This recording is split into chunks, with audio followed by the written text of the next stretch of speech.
যে যেখান থেকে আমার ভিডিওটি দেখছো তোমাদের সবাইকে আসসালামু আলাইকুম রাহমাতুল্লাহ। আজকে তোমাদের সাথে আমি আলোচনা করব ন্যারেশনের ইন্টারোগেটিভ পার্টটা নিয়ে। তোমরা জানো তোমাদের যতগুলো টপিক আছে তার মধ্যে একটু কঠিন হচ্ছে ন্যারেশন। আজকে আমরা এটাকে সহজভাবে উপস্থাপন করার চেষ্টা করব, ঠিক আছে?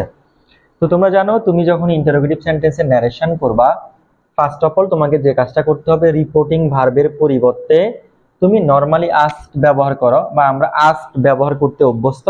তবে আস্ক ছাড়াও তুমি রিপোর্টিং ভার্ব হিসেবে ইনকোয়ার্ড নিতে পারবা, কোয়েশ্চেন নিতে পারবা, ওয়ান্টেড টু নো, এটা সাম কেস, মানে কিছু কিছু জায়গায় তুমি এটা নিতে পারবা। এখন তোমাদের প্রশ্ন হতে পারে রিপোর্টিং ভার্ব কোনটা? রিপোর্টিং ভার্ব বোঝার জন্য তোমাকে এদিকে একটু মনোযোগ দিতে হবে। দেখো আমরা এখানে লিখেছি শি টোল্ড মি, সে আমাকে বলেছিল। হোয়াট ইজ ইউর নেম, তোমার নাম কি? তো দেখো এই যে এটাকে তো ইনভার্টেড কমা বলা হয়, তোমরা নিশ্চয় জানো। এই কমার পার্টটাকে তুমি বলবা ইনভার্টেড কমা কিংবা কমা কোটেশন। এখন একটা সেন্টেন্সের যে অংশটুকু ইনভার্টেড কমার মধ্যে থাকবে তুমি তাকে বলবা রিপোর্টেড স্পিচ। তাহলে রিপোর্টেড স্পিচ কোনটা? যেই পার্টটুকু সেন্টেন্সের যে অংশটুকু কমা কোটেশনের ভিতরে থাকবে তুমি তাকে বলবা রিপোর্টেড স্পিচ। এবং এই কমা কোটেশনের বাহিরে সাবজেক্টের পরে যে ভার্বটা থাকবে ন্যারেশনের পরিভাষায়, সে ভার্বটাকে আমরা বলবো রিপোর্টিং ভার্ব। তাহলে রিপোর্টিং ভার্ব চেনা এবং রিপোর্টেড স্পিচ চেনা ন্যারেশন শেখার জন্য অনেক বেশি গুরুত্বপূর্ণ। আমি আরেকবার বলি, তোমরা আরেকটু মনোযোগী হও। রিপোর্টিং ভার্ব কোনটাকে বলবা? যেটা তোমার কমা কোটেশনের বাহিরে সাবজেক্টের পরে যে ভার্বটা আছে এটা হচ্ছে রিপোর্টিং ভার্ব। আর কমা কোটেশনের ভিতরে বা ইনভার্টেড কমার ভেতরে যে সেন্টেন্সে যে পার্টটুকু থাকবে তুমি তাকে বলবা রিপোর্টেড স্পিচ। এবং তুমি যখনই ইন্টারোগেটিভ সেন্টেন্সের ন্যারেশন করবা তোমার প্রথম কাজ হচ্ছে রিপোর্টিং ভার্বের পরিবর্তে তুমি আস্ক ব্যবহার করবা। রিপোর্টিং ভার্বটার পরিবর্তে কি ব্যবহার করবা? আস্ক ব্যবহার করবা। তবে সেখানে তুমি ইনকোয়ার্ড এটাও ব্যবহার করতে পারো, কোয়েশ্চেন এটাও ব্যবহার করতে পারো, এবং ওয়ান্টেড টু নো এটা সাম কেস, কিছু কিছু জায়গায় কিছু কিছু ক্ষেত্রে তুমি এটা ব্যবহার করতে পারবে। যেহেতু আমরা এটার সাথে ইউজ টু আস্ক, তাহলে আমরা এটা ব্যবহার করব। আর তোমরা জানো একটা ইন্টারোগেটিভ সেন্টেন্সের শুরুতে হয় অক্সিলারি ভার্ব থাকে নতুবা ডাব্লিউএইচ ওয়ার্ড থাকে। যদি তোমার ইন্টারোগেটিভ সেন্টেন্সটা অক্সিলারি ভার্ব দিয়ে শুরু হয় তাহলে ওই অক্সিলারি ভার্বের পরিবর্তে তুমি ব্যবহার করবে ইফ অথবা হোয়েদার। অক্সিলারি ভার্বের পরিবর্তে তুমি ইফও ব্যবহার করতে পারবা কিংবা হোয়েদারও ব্যবহার করতে পারবা। আর যদি তোমার ইন্টারোগেটিভ সেন্টেন্সের স্টার্টিং এ ডাব্লিউএইচ ওয়ার্ড পাও কিংবা কোয়েশ্চেন ওয়ার্ড পাও তাহলে তুমি ওটাকে যেভাবে আছে ওইভাবে রেখে দিবা, এটা কোনো পরিবর্তন করবা না। আসো আমি তোমাদের জন্য দুইটা উদাহরণ নিয়েছি। শি টোল্ড মি, সে আমাকে বলেছিল। হোয়াট ইজ ইউর নেম, তোমার নাম কি? তাহলে তুমি প্রথমে কি করবা? ইনডিরেক্ট করার সময় সাবজেক্টটাকে বসাই ফেলবা। রিপোর্টিং ভার্ব হিসেবে টোল্ড আছে, কিন্তু তুমি যখন ইনডিরেক্ট করবা তখন এই টোল্ড এর পরিবর্তে তোমাকে ব্যবহার করতে হবে আস্কড। টোল্ড এর পরিবর্তে কি ব্যবহার করবা? আস্ক।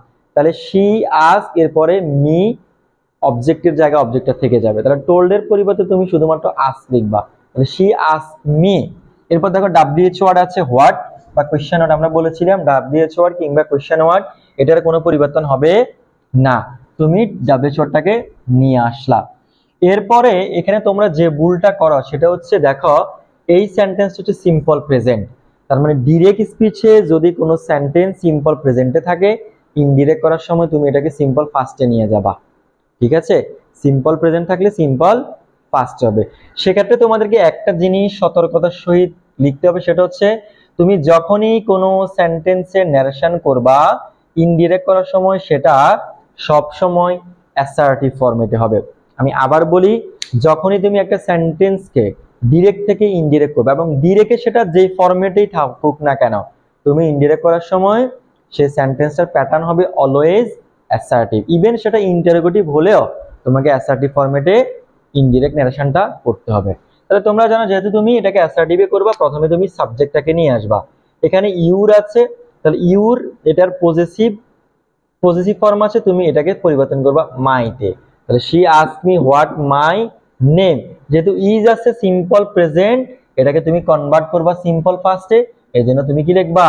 ওয়াজ লিখবে এবং বাক্য শেষে ফুল স্টপ। তাহলে she asked me what my name was, এটা হচ্ছে এই সেন্টেন্সের ইনডিরেক্ট পার্ট। আরেকটা সেন্টেন্স তোমরা খেয়াল করো, হি সেড টু মি, সে আমাকে বলেছিল। আর ই উইল, তুমি কি অসুস্থ?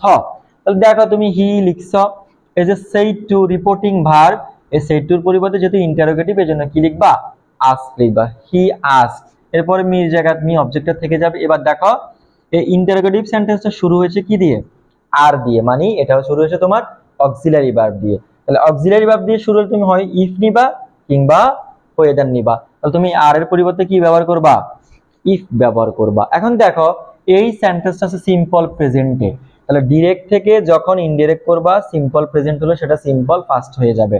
এরপর দেখো এখানে সাবজেক্ট কে ইউ, হ্যাঁ এখন ইউটা তোমার পরিবর্তন হবে অবজেক্ট অনুযায়ী। এই যে আমি এখানে লিখে রেখেছি যে তোমার ফার্স্ট পারসন পরিবর্তন হয় সাবজেক্ট অনুযায়ী, সেকেন্ড পারসন পরিবর্তন হয় অবজেক্ট অনুযায়ী, এবং থার্ড পারসন নো চেঞ্জ, কোনো পরিবর্তন হবে না।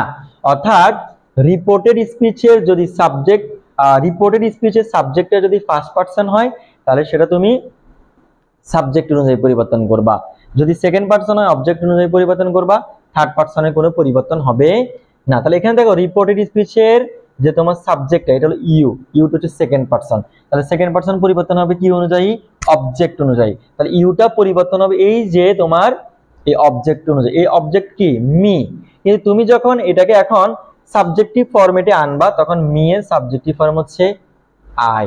এখন দেখো এখানে আছে আর, এটা হচ্ছে সিম্পল প্রেজেন্ট, তুমি যখন সিম্পল ফার্স্টে নিবা তাহলে আই এর সাথে সিম্পল ফার্স্টে কি বসে ওয়াজ বসে, আই ওয়াজ, এরপরে ইল এর জায়গায় ইল, তার মানে এটার ইনডিরেক্ট পার্টটা হচ্ছে he asked me if I was ill. So interrogative সেন্টেন্সের ন্যারেশনের আলোচনা আজকে এখানে আমি সমাপ্ত করছি। তোমরা শুধুমাত্র 3টা পার্ট মনে রাখবা, যখনই তুমি রিপোর্টিং ভার্ব বসাবা রিপোর্টিং ভার্বে ইন্টারোগেটিভের জন্য তোমাকে আস্ক বসাইতে হবে, যদি তোমার অক্সিলারি ভার্ব দিয়ে শুরু হয় তাহলে ইফ অথবা ওয়েদার লিখবা, আর ডাব্লিউএইচ ওয়ার্ড দিয়ে শুরু হলে সেক্ষেত্রে তুমি ডাব্লিউএইচ ওয়ার্ডই লিখবা, কোনো পরিবর্তন করবা না। তোমরা ভিডিওটা ভালোভাবে দেখবা এবং কোথাও যদি বুঝতে তোমাদের অসুবিধা হয় অবশ্যই আমাকে জানাবা। তোমাদের সবার জন্য বেস্ট অফ লাক, সবাইকে আসসালামু আলাইকুম ওয়া রাহমাতুল্লাহ।